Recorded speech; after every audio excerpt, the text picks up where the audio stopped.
Have you ever gotten advice from a big name author who swore by a particular marketing strategy only to try it yourself and it didn't work?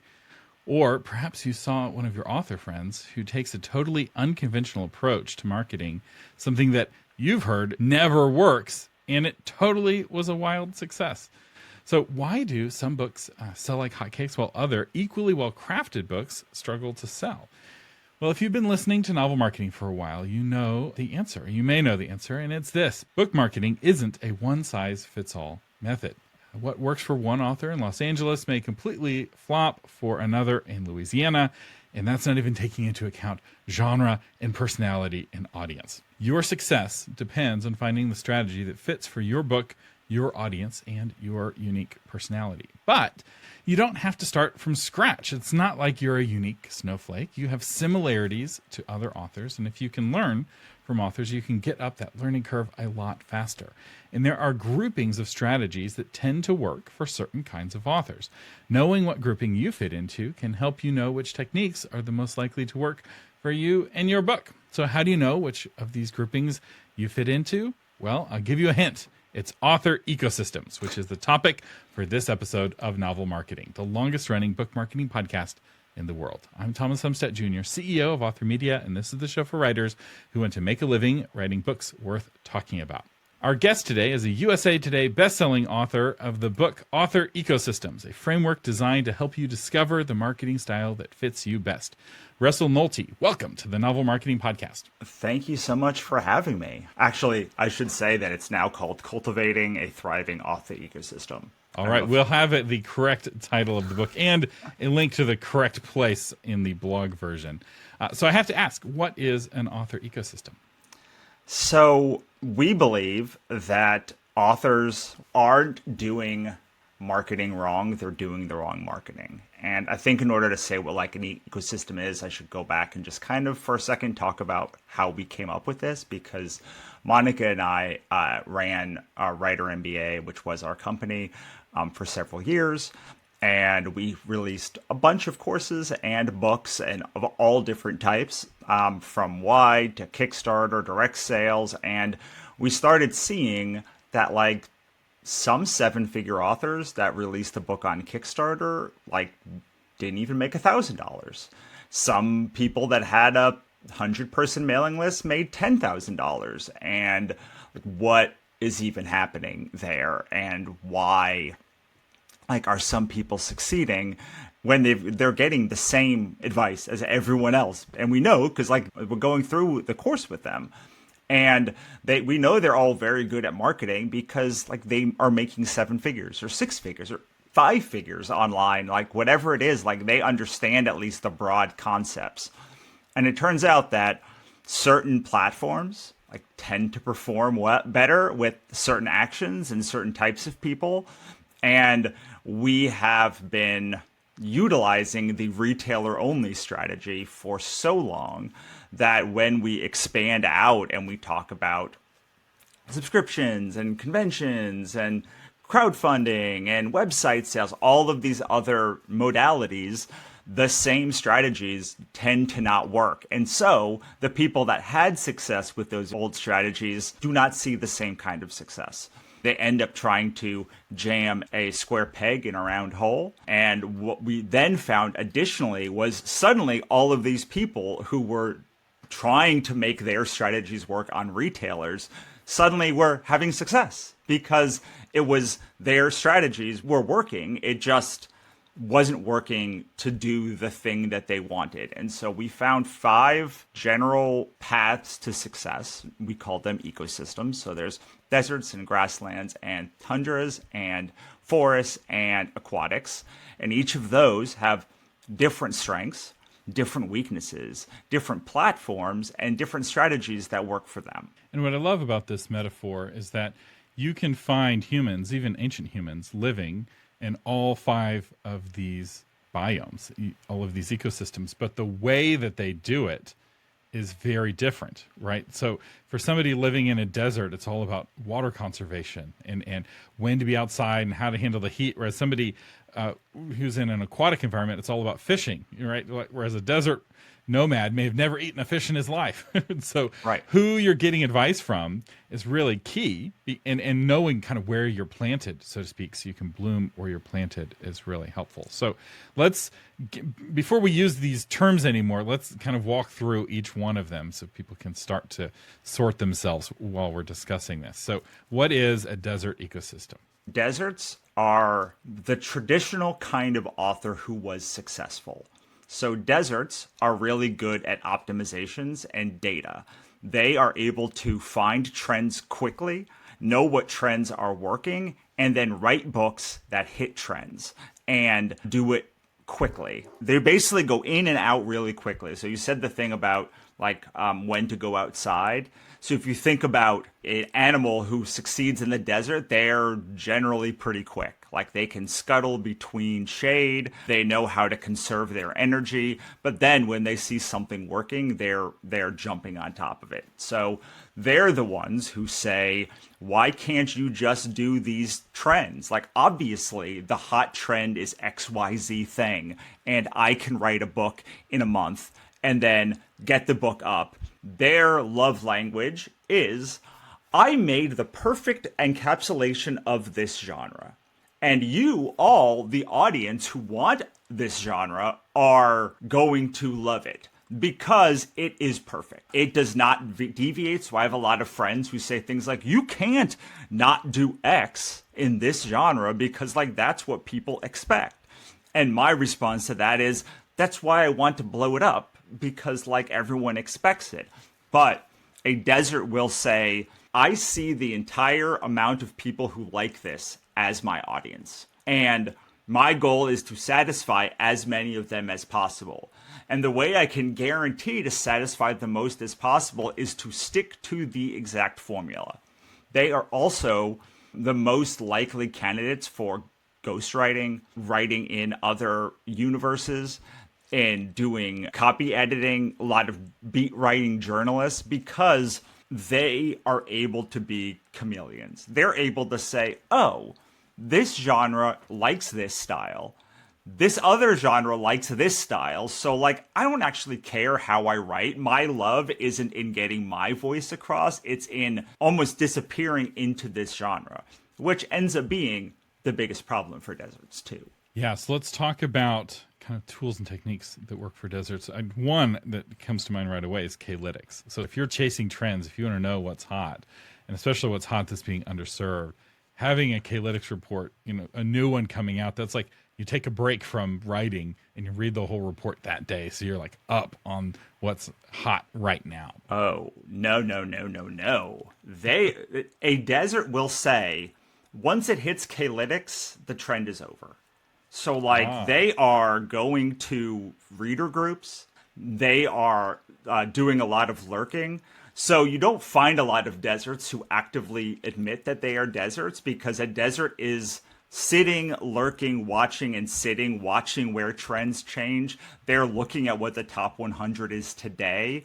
They are doing so. A K-lytics report is for everyone who is not a desert, but a desert will read a K-lytics report and be like, obviously, also I have to not do this anymore because there's going to be a glut. So a desert works on arbitrage. If you've ever heard something like, I think this genre can support 5,000 books. Their goal is to get as many books into that first 5,000 as possible, because they know that as long as there is a difference between books wanted and books sold, their books will sell. Very little effort. They often don't even have a newsletter or really any social media often, because they need to be really, really quick. A desert will write 6 books, a 6-book series, because a 6-book is the perfect series. You have 3 books, you bind them into a trilogy, an omnibus, and then, because there's such a huge dip after book 6, you would go on to the next thing that is hot. And so basically within 6 months, you can hit a trend and then get out of it before the bottom drops out in that arbitrage. So people think K-lytics is a desert company, but it is for everyone who is not a desert. Arbitrage is a great term here. there's economists say it doesn't exist, and business people are finding it all the time. But finding arbitrage opportunities by nature makes them disappear. So if you're seeing a micro genre where there's demand for 5,000 books and there's only 4,000 books written, as you're writing books in that genre, you're filling up that bucket of 4,000. And as more authors are doing that, it hits its saturation point faster. And there's always demand, every genre has demand for new books, but the deserts aren't the ones like slogging it out to be the best necessarily. They're trying to be the fastest. Is that a fair way of putting it? They're not only not trying to be the best, they are trying to be the fastest, and they're trying to be the quickest, which means desert books tend to be very, I don't want to say the word shallow because I don't mean it in that way, but like they tend to skim the surface because you don't even know what the genre is yet, really. You just know, oh, these 10 books have done really well, and they have a pirate and a sea shanty, and they do X, Y, and Z thing, and people tend to like them. So I'm just going to go with, like, those 5 things that have to happen and, like, get the books out there. And when you're on the other side of this, aquatics and forests, when you're not even understanding a trend until it's way past arbitrage, you can't do the same thing that deserts do, because what a desert can do is write a book, jam through Amazon ads, be in KU, and like make a fortune with no email or anything else. And that is because they are able to take advantage of good SEO, like good arbitrage. They're also the ones that always go viral on social media because they want to dissect the platform. They're really good with algorithms. They're always being like, why can't you just do this? And you're like, because my brain doesn't work that way. Like, my brain does not see virality. It does not see, oh, this topic today is really hot, so I should make 20 TikTok videos about it and like get the arbitrage until it disappears. But a desert will be able to say, oh, there's an opportunity here. I need to move on it now. And they are able to move on it now. So another metaphor perhaps is in a gold rush, you have different waves of the gold rush. And the very first person to find gold in a river in the Yukon or wherever is literally just finding it on the ground, right? The gold is just sitting there on the river.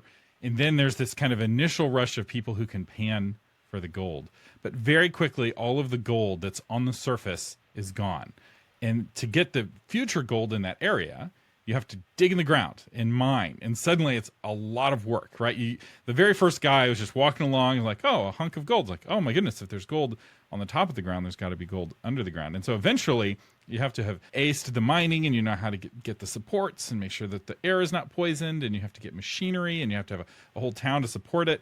And that's not the desert approach. The desert approach is you're the first guy to the river and you're picking up the easy gold before it gets difficult, which is why being there before the Calytics, I guess, makes sense, because the Calytics is like bringing in the first like wave of people panning for gold before then the settlers come in after that. But I know you could go on for hours just on deserts, but not everyone is a desert. Some people are a grassland. So what is a grassland? A grassland makes their living through depth. They are the ones that systematize the audience. And so they say, oh, there's all of this success here. I notice that these are the ways that you have success writing in cozy mystery, for instance. And they would have already written 20 cozy mysteries before the trend even took off. So while a desert is really good at finding things now, a grassland is really great at finding things that are going to be hot in 18 to 24 months. And then they are writing all of this content. They're writing all of these books before there's even the hint of arbitrage, before deserts even sniff around.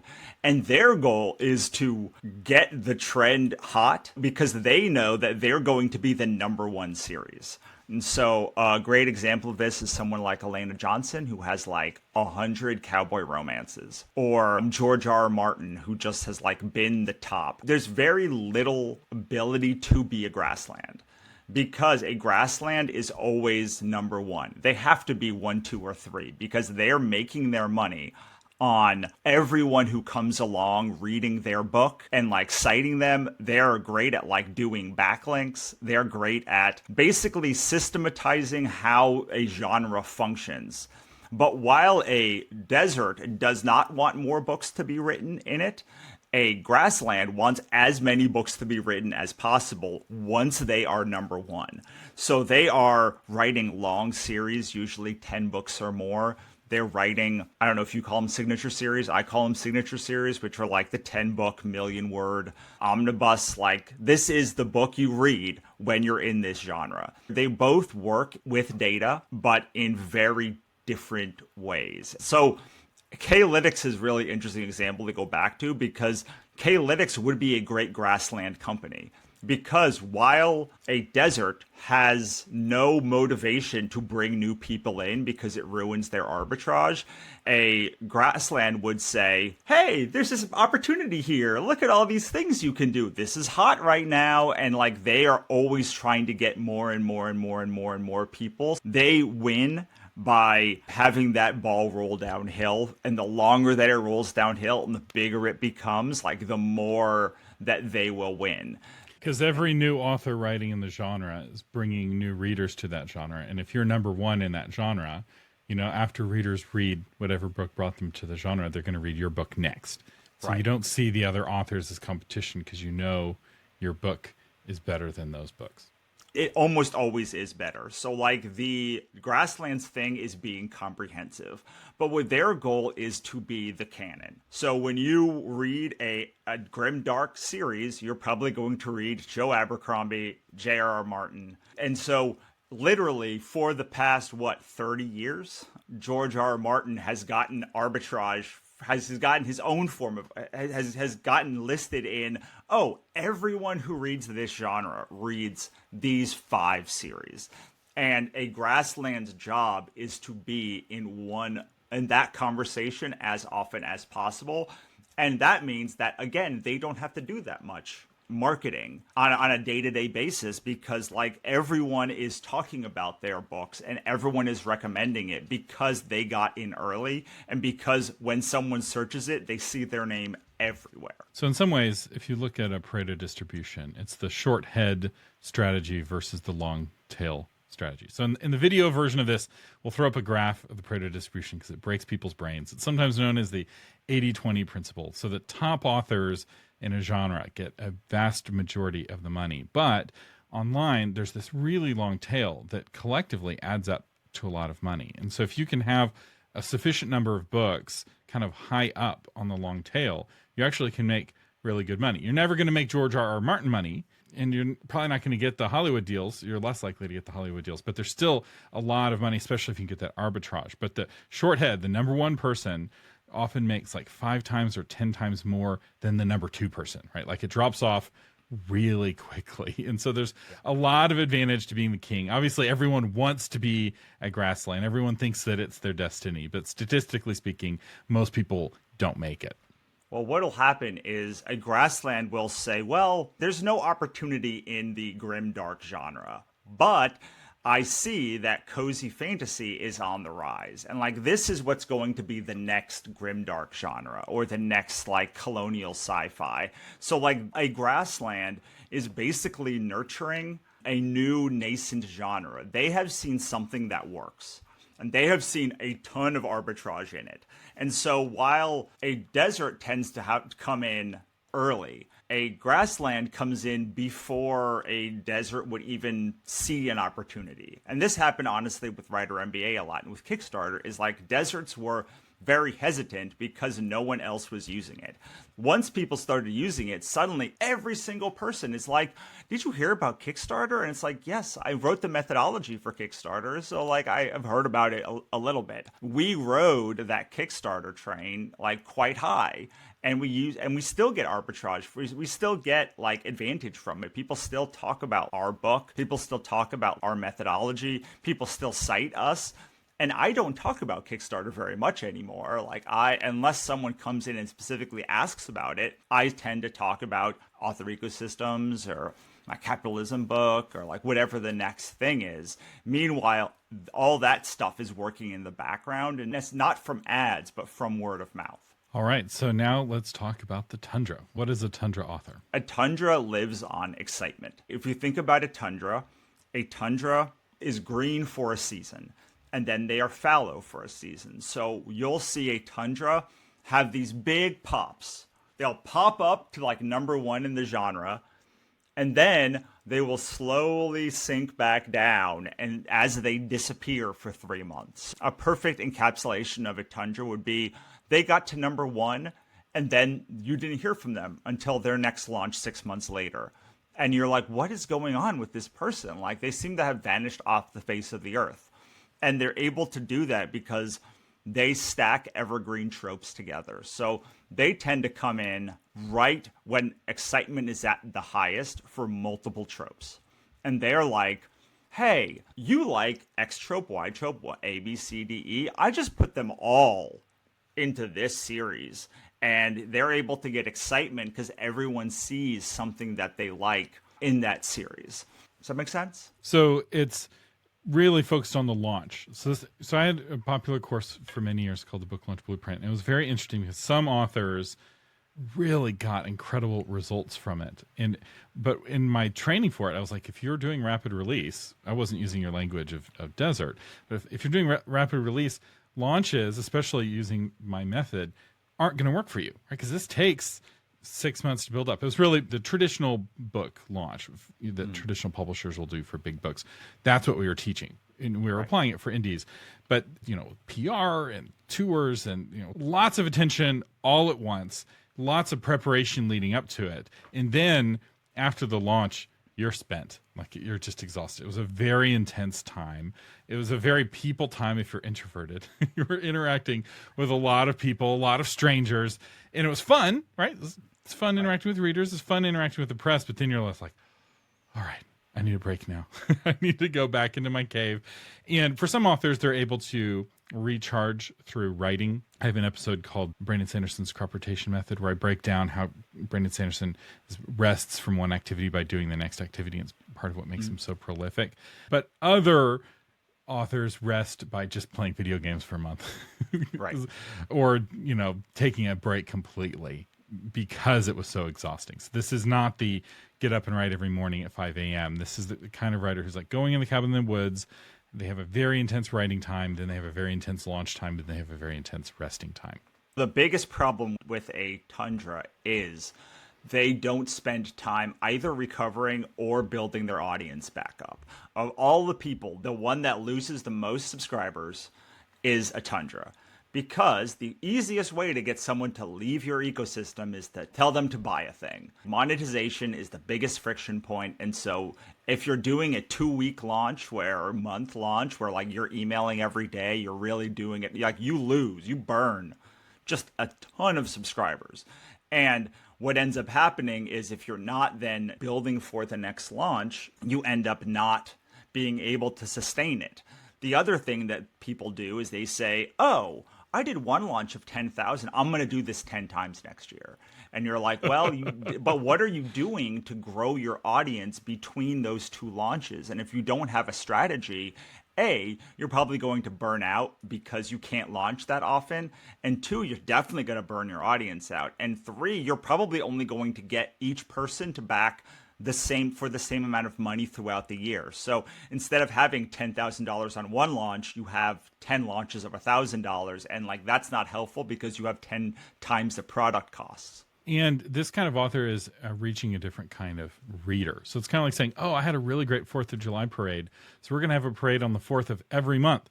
It's like part of what makes the 4th of July parade special is the fact that it only happens every year. And there are different kinds of readers. So there's the whales who have a Kindle and a KU, and they read a book a week or a book a day.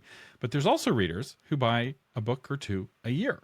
And launches are really good at kind of breaking outside of the core reader ecosystem into the bigger reader ecosystem to reach those readers who only buy a book on their way to the beach. It's the only, and maybe a book for the Christmas break. And there's just 2 buying slots. And if you want to get them to buy your book, you got to get a lot of buzz all at once.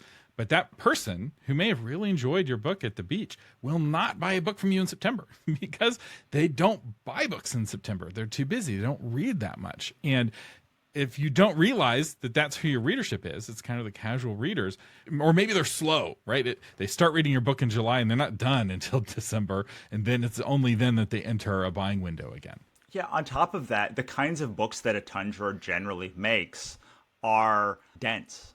Like as you go down this curve, you're getting more and more dense books and more like past the Overton window of like what people can expect. Deserts can do rapid release best, not just because they are using a hot genre, but like they're writing, again, shallow books. They're writing books that like glance the surface, so they're easy to be consumed quickly. And meanwhile, a Tundra is writing a book that might have 10 different tropes in it, and the person's reading it and they can't skim it in the way that they can a desert book and get anything out of it. So it changes this kind of style. And frankly, like I fell into this trap as well, where I was like, I'm going to release a bunch more books because you have to. Like the only way to make a living as an author when you're only selling $10, your book is going to be $10, is like you got to sell a lot of them. You could sell a lot of them as like a rapid release. You could sell a lot of them because you have a series of 20 books. Or you could sell a lot of them by bringing every trope together and then getting everyone to buy it during this one launch. But it also, you will bring a different kind of reader, or a reader that expects something else. There are authors that I read because they are candy. There are other authors I read and I'm like, I have to be in the mood for this because this is going to be like dense. And my own style is like, I want to write more candy and I end up writing more dense. And so that means that generally as my Tundra-ness is, I release all of the books that I will release in a series at like one time of the year. And then I can put attention to it and then I can leave. And those people can go about the next 6 months reading the series at their leisure. One risk of being a Tundra, especially of hiding for really long periods of time, is that it can really hurt your email deliverability. People will forget who you are, especially readers who read a lot of authors, right? It's like, I read 50 authors a year. Who are you again? It's like, why are you emailing me? Or their email expired and now your email is bouncing or it's going to spam automatically, and the various ISPs are seeing, hey, you're sending a lot of bounced emails and now you're getting delivered to spam instead of to inboxes. And so you have to keep up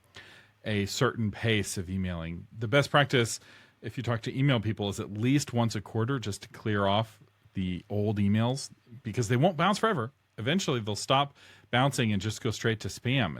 And they'll be turned into a honeypot. And so, yes, it's okay to recover. It's okay to recuperate, but it's not okay to disappear completely. You've got to keep that channel open, and you need to provide value during that time so that you're not just asking people for money, or the only time they ever get an email from you is when you're telling them about a new book that you're trying to sell them. I think we get very spun up about providing value, and we forget that the books themselves are the value. And so, like, when you are doing a launch and you're sending sales emails, like, you actually are doing the action that the people who want to buy want. We get up, especially if you're at Grassland, like never wanting to launch because suddenly, like, you're asking people for money. But, like, it's really frustrating for a lot of readers that you will never talk about your book when it's launching, or just, like, remind people about, like, their launch. So value is a wide spectrum. So many people think providing value is, like, bringing other books in, or like talking about haunted houses, or like whatever the thing is. But I do always, when people say like provide value, I always want to say like, but the book is value. Like the thing that you are selling is its own value. I frankly do not care what George R. R. Martin ate for breakfast. I just want him to finish the book. I just want him to write the book. Like, he's not going to finish the book, Russell. It's not going to happen. Right. Or like Brandon Sanderson. Like, I also like, okay, he talks a lot about writing, but like, I just want to read the next Cosmere book. So you're going to have a group of people who the sale, the launch is the excitement. Like, you don't have to begrudge that part. That has nothing to do necessarily about Tundras, but I've been talking about it a lot recently. The idea of like value is in the book. Like that is the main value you deliver. Yeah, especially for fiction.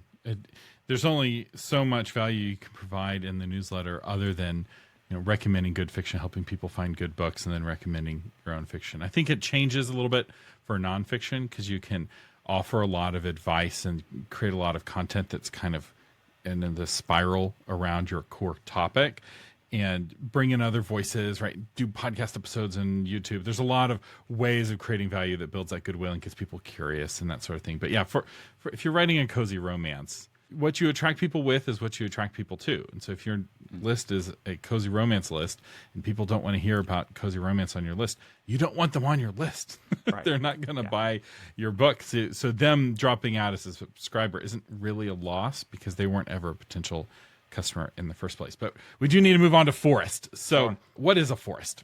Okay, so a forest is almost everything I said about a desert, the opposite. So if you think about the bell curve or the adoption curve, you have grasslands as your early adopters. You have your deserts as your early majority. They are building, and then at the very, very, very tip, you have a tundra. A tundra is coming in when they can amplify that like the top of the excitement curve before it tips down, which is why tundras are so timing based. Like they often finish a series and like, I don't think it's ready. I don't think it's the right time to launch yet, and just like hold it for a long time. A forest is the late majority. So like they have read all of the books in the genre. They are generally slow to write in that genre, and they almost have missed the trend. But the thing about a forest is they are actually maybe the most essential part of the ecosystem because their job is to take these like core ideas of a genre and twist them and get people re-excited about that genre forever. A desert's already gone. A grassland's probably there because this is like their genre in a big way. But they might not be even writing in that genre. They just like release a book in that genre. Forests are the ones that really tend to a genre because they're saying, hey, are you sick of hard-boiled novels? Maybe like what if they all owned a bake shop? Oh, are you sick of like these epic adventures in fantasy? What about cozy fantasy? What if they just like opened a coffee shop? And all of these are twists on a genre. They are also their own genre now, but they are also like twists of a genre to get people excited to read in that genre again. The thing with a forest is they tend to write across many things at once. So they might have a bunch of different series and a bunch of very, very different genres. They might have like a horror and a fantasy and a romance all go in at the same time. But the thing with them is they are theme loyal. So they are loyal to the theme that they see in everything, which is why a forest reader will say, I normally don't like X, but I like when you write X. So if you know what the tropes are, then you can twist that trope and be like, oh, this is fun. Yeah, you have to be really fluent in a genre in order to twist on that genre. Because most people who try to write X for people who don't like X fail miserably, right? There's a lot of folks who are like, I'm going to fix romance and I'm going to write a romance that's, interesting to people who don't like romance. And it's like, do you know who likes romance right now? People who buy and read romance. Like fans of Star Wars don't think Star Wars needs fixing. And so if you make a Star Wars for people who don't like Star Wars, you may not get the new people, but you may alienate the people that are there. But if you're fluent, right, so like Lord of the Rings, the movie really appealed to people who like the books because it was made by people who were really fluent in the genre and really fluent in Lord of the Rings. So when they made changes, those changes were the kind of changes that people were like, okay, I understand why you cut Tom Bombadil. I think that was the right call, Right. And you can't just read a book in a genre, not like it, and be like, I'm going to fix this genre. You're not fluent yet. Yeah, that's one thing that I will definitely say about forests is they are loving caretakers. So these aren't satirists of the genre. Satirists generally satire something outside of a genre that they can then use the genre to properly encapsulate. Most people who write like a scathing critique of a genre do not do well when trying to sell in that genre. Meanwhile, like a forest would take like a universal fantasy like love conquering all or having agency in your life, and they would see it and their books would all follow the same theme. And now people always ask me, should I have multiple pen names? And the truth is, if you are a desert, you almost assuredly need a million pen names, because every time you release a new series, your brand promise changes based upon the needs of that series. A forest, on the other hand, doesn't have that same problem. They are loyal to the theme. And so as long as thematically your books are the same rough theme, then you can keep the same pen name. If you want to do something else, which you won't, because forests cannot write outside of their theme generally, but then if you're like, oh, this is a different brand promise, then you need a new pen name. But one of the oldest debates is, do you need pen names or not? And everyone falls on this one or other side of it. And the truth is that you need a pen name for every brand promise. And if your brand promise changes every time you do a new series, you might need a new brand promise for every series. But if you have a similar brand promise across many, many series, it's like Stephen King. Stephen King is the name that you follow. And you know that whether he writes The Green Mile or Cujo, you're going to get similar thematic elements in there, a relatively similar experience. So he doesn't have to write under like 700 pen names. But if the brand promise ever changes, that is when like you would want to make that change. For a lot of authors, having more than one brand promise kind of breaks their brain, because they're like, but that's not what I am. That's not what I do, because they have a really clear theme. And potentially another way to do this is with your audience. So I'm thinking of Tricia Goyer, who I think might fit as a forest. So Tricia Goyer has written multiple best-selling books in multiple different genres, and she does really well in very broad genres, all under her own name. But it's because all of her books are for homeschool moms. So she goes to homeschool conventions, and she's got, a line of people waiting to sign her books. And this lady is getting an Amish book signed, and this parenting nonfiction book signed. The next lady, right? So those don't seem at all similar, but the audience is identical. It's the same kind of moms coming to the same kind of convention. And because Tricia Goyer is a homeschool mom and she's fluent in the language of that community, and they trust her, to the point where even if she like approves a book that she didn't write, that book will see a big spike in sales, because that's a homeschool mom approved book. Tricia Goyer has approved this book. She's got a Facebook group that like everybody wants to feature their books in that space. So would you put, and I wouldn't say that she has a specific theme other than maybe like Christianity broadly, but it's a narrow audience that I feel like allows her to operate like a forest. Yeah, I mean, I think that that's accurate. So the thing that people miss about forests is they think that the forest is about community. They think that a forest has to lead the community and be the center of the community, and that is exhausting for most people. And a lot of forests, honestly, tell me I don't think I could be a forest because I can't do community. And this is the trick you can take from forests the most. A forest is not about community where they are the center. A forest works because they give everyone the shared language to communicate with each other. They are not the center focal point. They are the person who teaches what that shared language is and then lets other people communicate together. If you have a Facebook group where you're just exhausting like adminning it, you're actually doing foresting wrong. You shouldn't be important to the process. And the thing that forests need to learn the most is they are so connected to the book. They're like, oh, this is all about me. But like, it is actually not about you. What you have been able to do is create shared language so other people can feel seen. And by feeling seen, they will then interact. They have no choice. It's like they are the ultimate ambassador marketers because they feel something so strongly they can't not share it. I'm in a book club. We read books, and only 20% of our discussion is about the books. Right? The books are really an excuse for a bunch of dads to get together and chat about whatever, right? So everybody in the book club is a dad, and we're not talking about being dads, right? We're talking about politics, and we're talking about work, and we're talking about the book, right? And the book is kind of a seed, but the book isn't everything. And I see this sometimes.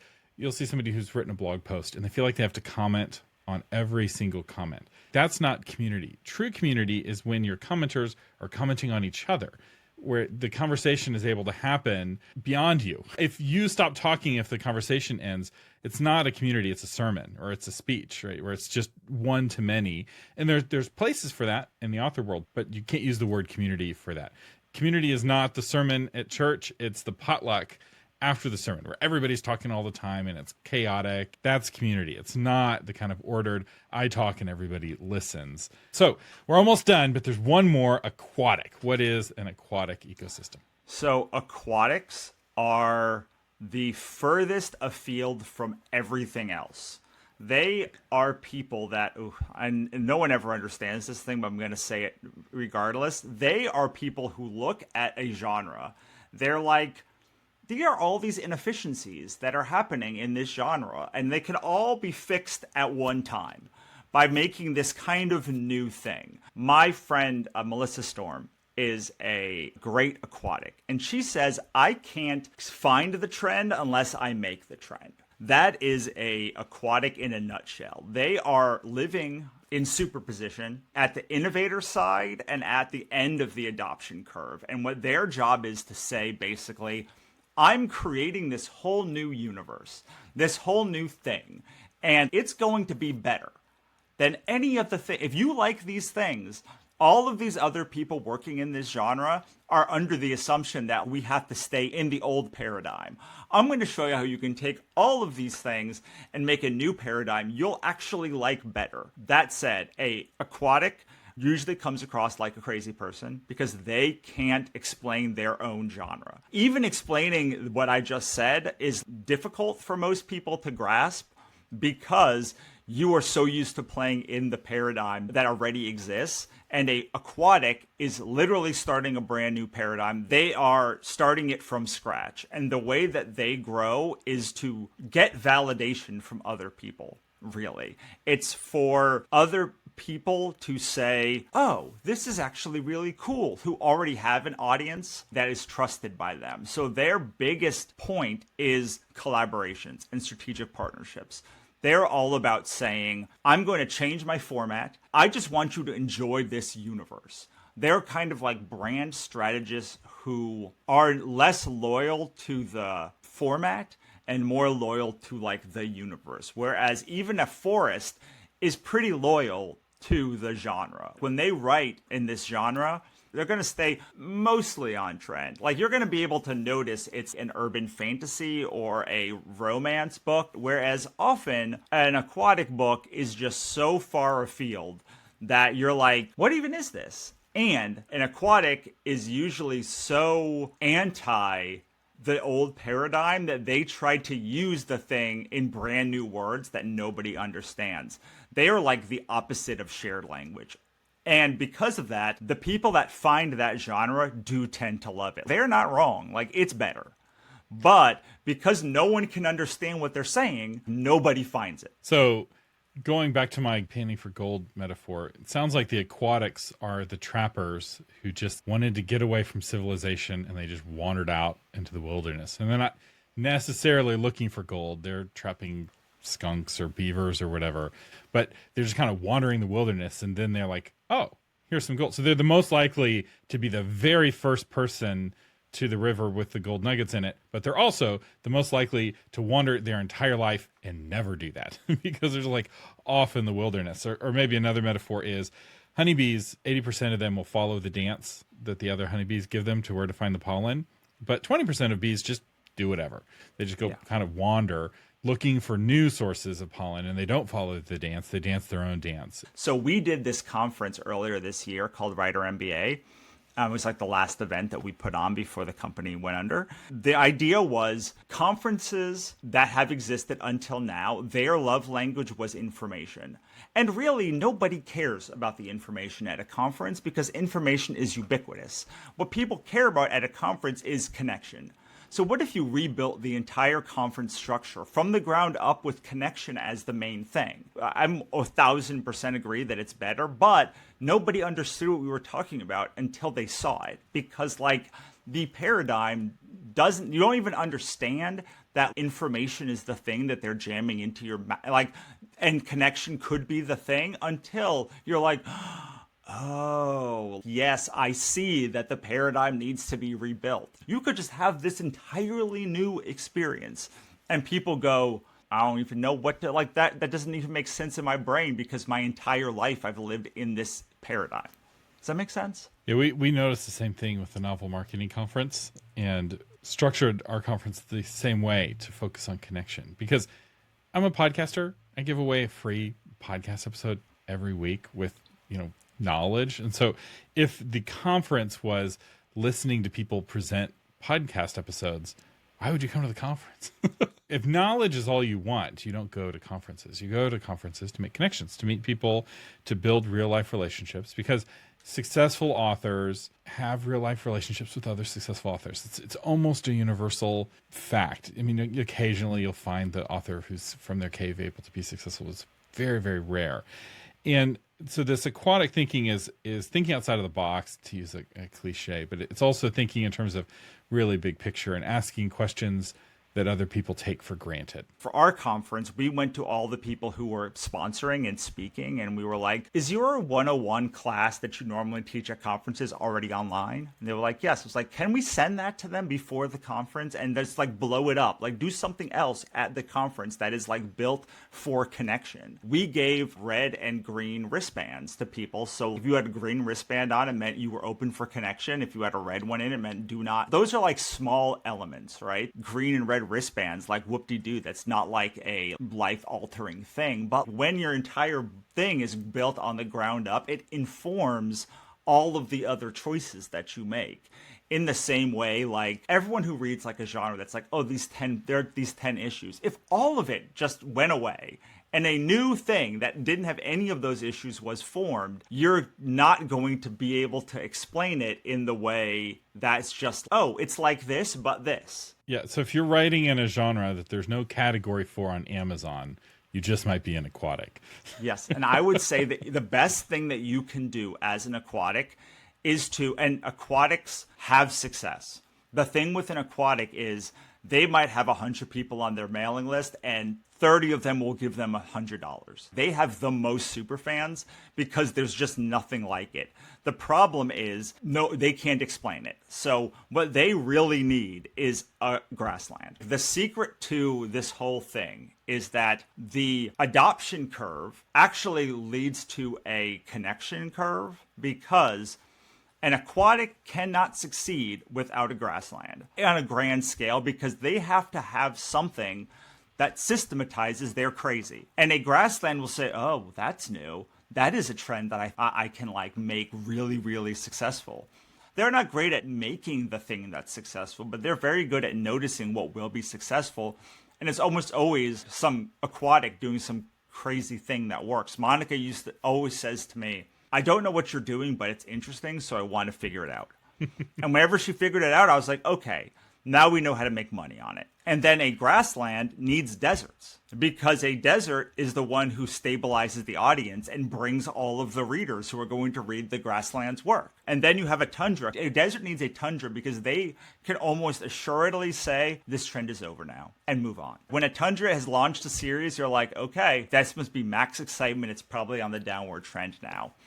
A forest needs a Tundra because now they're like, hot dang, I can actually like make money on this. It means that like there's some standardization tropes. And then a aquatic needs all of the other people because they have to see the externalities of all of this stuff. And then it continues on and on and on and on and on.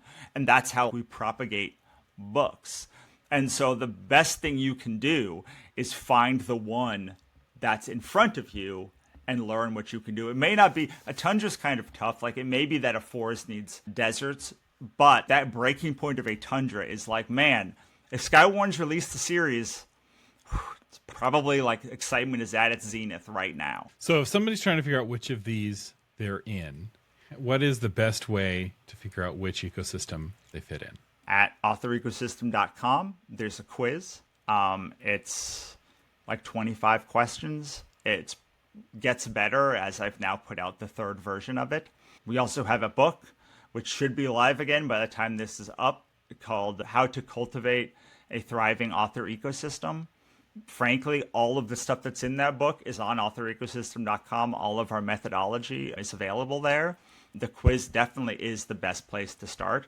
We also have a bunch of stuff on YouTube, but I would start at the quiz. One thing we didn't talk about is blended ecosystems, which is if you're like half a desert and half a grassland, and we do talk about that on the site and in the book. You may be surprised because we've been going for quite some time, but we have just scratched the surface on this topic. It goes really deep. There's a lot of resources here. I do recommend that you go to authorecosystem.com, take the quiz, learn about the blended groups. I was just checking out. It's like, of these, I think the one that most applies to me is the bramble, potentially. So if you want to see which may apply to Thomas Umstattd and novel marketing, I'm not going to tell you. You have to go to authorecosystem.com, read about brambles, read about the rest. We will link to the book once it's live. And Russell Nohelty, thank you so much for joining us today on the Novel Marketing Podcast. Thanks for having me. Our featured patron is S.J. Howland, author of The Traveler's Stone. Venture into the alluringly intricate world of the Traveler's Stone, where Xander King, a skeptic of magic and myths, faces the unimaginable. After encountering an enigmatic stone tablet, he finds himself thrust into a parallel universe teeming with mythological creatures and veiled secrets. As ancient threats resurface, Xander must unravel the mysteries and confront a gathering darkness that holds the key to his destiny.